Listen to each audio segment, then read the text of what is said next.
त्याच्यात या पेटाऱ्यात आजी काहीच नाहीये.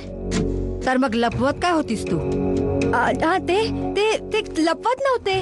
ते माझे सामान नीट ठेवत होते.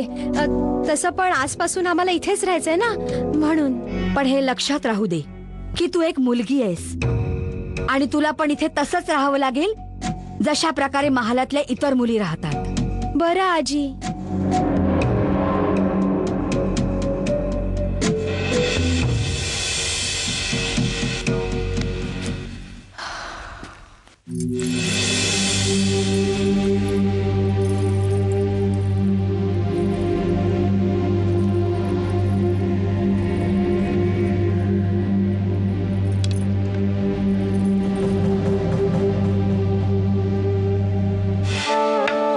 नाना भाऊ, हे पहा आम्ही काय बनवलं. काय बनवलंस मनू? जरा आम्हाला पण दाखव. ही काय अशी तशी गोष्ट नाहीये. हो ना, तुझी कोणती वस्तू कधी अशी तशी कधीच नसते. खरं तेच सांगतोय हा.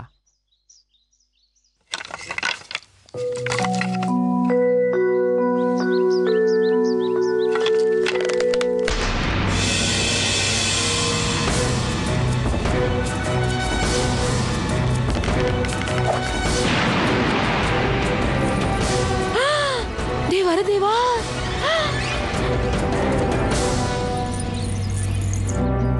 काय झालं मंदिरा? गोऱ्यानी तोफ डागली?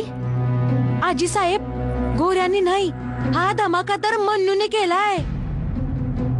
काय? मनूने? हे बघा.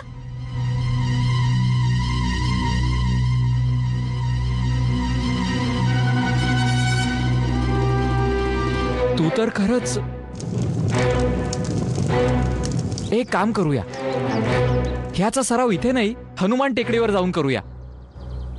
चल जाऊ.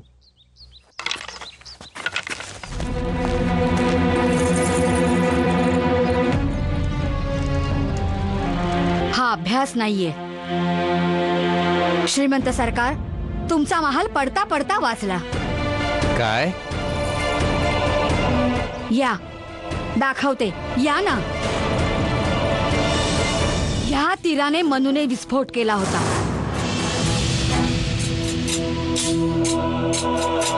ह्या तीराने? हो, कारण यात दारू आहे.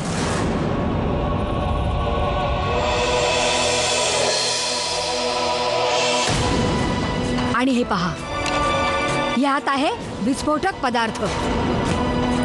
जरा विचार करा श्रीमंत साहेब, की एक लहानशी ठेणगी जरी यावर पडली तर देव न करो.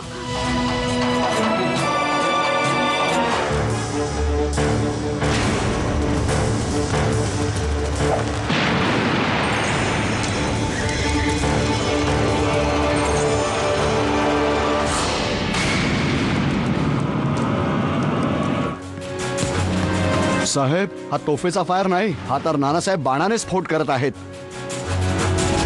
What? Again? होय साहेब. Are you mad? A blast from an arrow?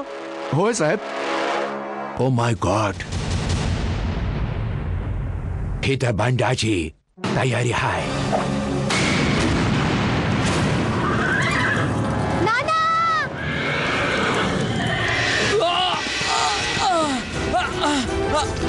वाचवा!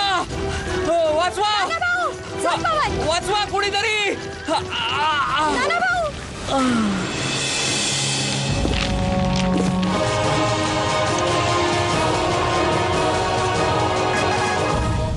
नाना भाऊ, नाना भाऊ. श्रीमंत नानासाहेब. नाना भाऊ तर मनूच्या सोबत हनुमान टेकडीकडे गेलेत, विस्फोटक तीरांचा अभ्यास करायला. विस्फोटक तीरांचा अभ्यास?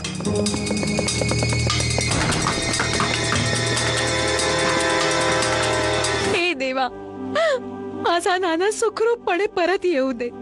त्याला सोन्याने तोलून ते सर्व ब्राह्मणांना दान करेन.